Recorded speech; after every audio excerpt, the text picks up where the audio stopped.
શ્રી રામનું જીવન કેવું છે? ગુણોથી ભરેલું જીવન. ભગવાનમાં કોઈ અવગુણ નથી.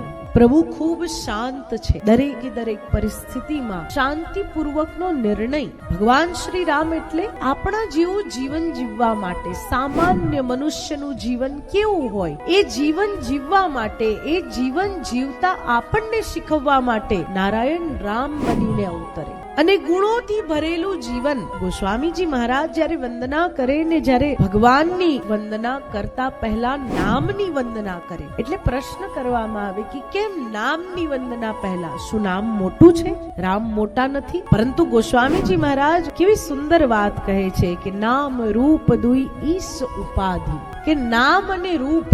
ને તમારું બેન નામ ગંગાબેન હોય તો ગમે તે ગંગાબેન ને બૂમ પાડે, પણ તમારા કાન ત્યાં જાય ને. નામ અને રૂપ એકબીજાના પૂરક છે. નામ નથી તો રૂપનું અસ્તિત્વ નથી, અને રૂપ નથી તો નામનું અસ્તિત્વ નથી.